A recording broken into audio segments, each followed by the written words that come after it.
Hi friend, welcome to my YouTube channel Ajay English Classes. Today we are going to discuss about Sally. Friends, today will be reads about biography of P.B. Shelley. Now let us start this video. First, romantic poet P.B. Shelley, romantic poet of 19th century. P.B. Shelley romantic poet थे 19th century के. Born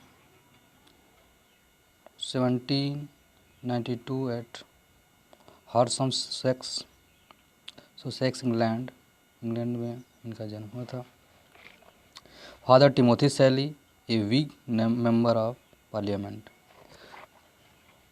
इनके पिता का नाम Timothy शैली था, जो wig member उस समय दो पार्टियों में विभक्त था, विग और टोरी. तो ये विग मेंबर पार्लियामेंट के सपोर्टर थे. मदर एलिजाबेथ पिलफोर्ड, इनकी माँ का नाम एलिजाबेथ पिलफोर्ड था. इन 1804 शेली इंटर्ड ईटॉन कॉलेज. 1804 में ईटॉन कॉलेज में इन्होंने एंट्री ली, प्रवेश किया. Known as mad Shelley because of his violent temper. यह मैड शेली के नाम से भी जाने जाते थे अपने वायलेंट टेम्पर के कारण. Shelley admitted to the University College Oxford in 1810. Shelley 1810 में यूनिवर्सिटी में ऑक्सफोर्ड यूनिवर्सिटी में दाखिला लिए. while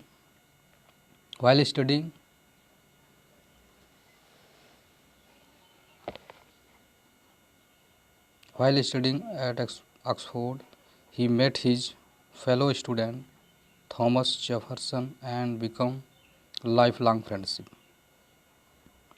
Shelley had a romance with Harriet Grave. Harriet Grave के साथ इन्होंने रोमांस प्रारंभ किया था. In 1810 Shelley met Harriet Westbrook, eloped with Harriet Westbrook and married her. 1811 Harriet Brook के साथ इन्होंने इलोप कर गए थे, भाग गए थे, और 1811 में इन्होंने मैरिड कर लिया, विवाह कर लिया. शेली मैरी गॉडविन, और इसके बाद Shelley married Godwin the daughter of his mentor and fell in love.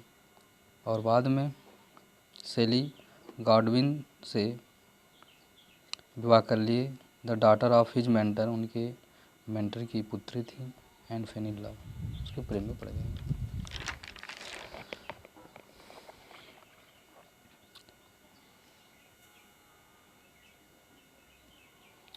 His wife Herriot commit suicide with इन 1816. 1816 में जो फर्स्ट वाइफ थी हैरिट को सुसाइड कर ली.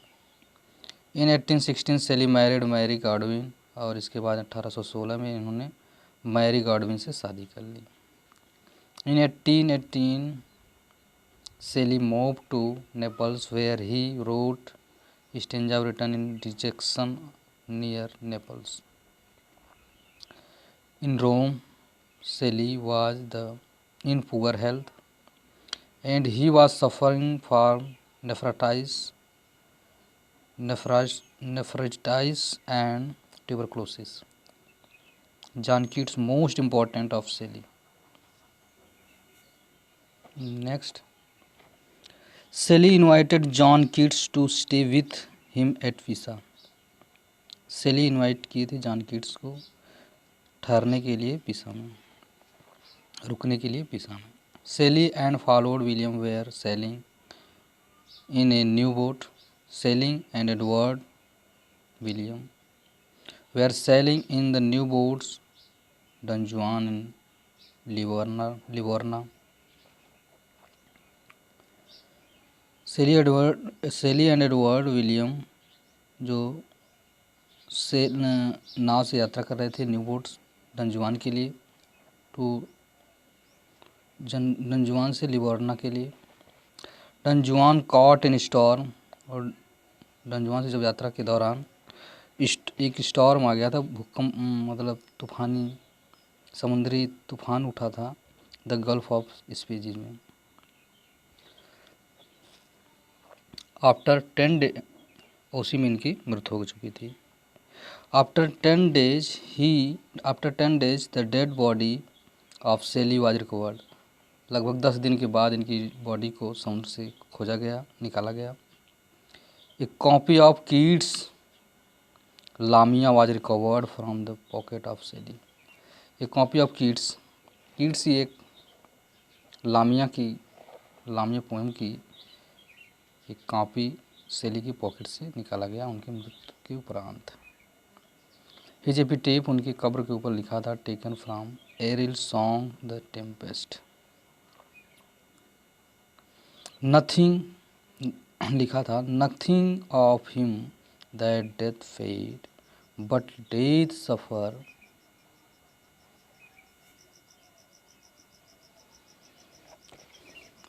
nothing of him that death fade, but death suffer is sea change into something rich and strong। अब हम उनके कुछ important work के बारे में डिस्कस करेंगे पीबी शैली के। फर्स्ट वर्क है Zastrozzi, 1810, published anonymously with M only initial PB Shelley के लिए उनकी मृत्यु के उपरांत ये पब्लिश्ड हुआ था। ये रोमांस एंड गोथिक नावल, एक रोमांस है और गोथिक नावल है। Shelley was studying at the Eton college,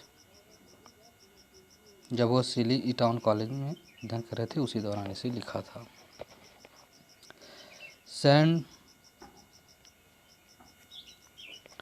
next important work है सेंट एरविन, 1810, एक गोथिक हॉरर नावल है, published anonymously by a gentleman of the university of Oxford.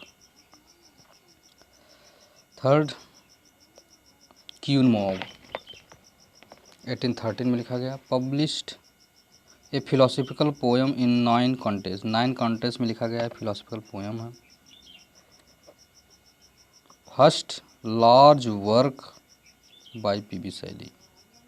Queue Mab a fairy tale, Queen Mab एक fairy tell है जो 1813 में लिखी गई है। नेक्स्ट इंपॉर्टेंट वर्क है the devil walk, 1812, a ballad in irregular form, stanza in 7। ये ballad है, इरेगुलर फॉर्म में लिखा गया है 7 स्टेंजा में। Based on Devil's thought, work by S T. Coleridge and Robert Southey. Next important work Alastor, इसकी subtitle है spirit of solitude, 1815। First of the major work of Shelley, ये सेली का मेजर वर्क था, बड़ा वर्क कार्य था, बड़ा वर्क था। Title suggested by Thomas Love Peacock. Alastor means evil genius. A poem in blank verse, a blank verse में लिखी गई थी। An elegy condemning self centred idealism.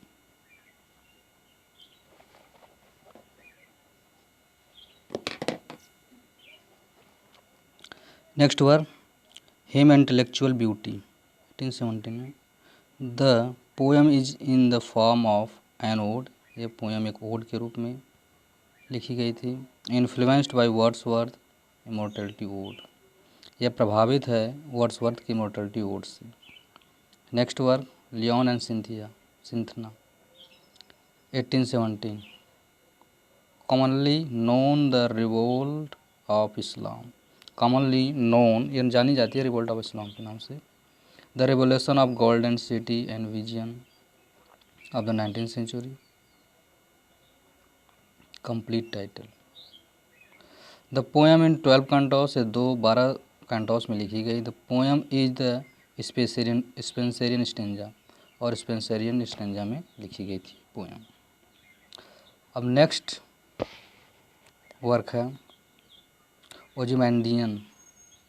ओजिमैंडियंस, composed 1817 and published 1880। 1870 में कंपोज की गई थी, पब्लिश 1818 में हुई थी।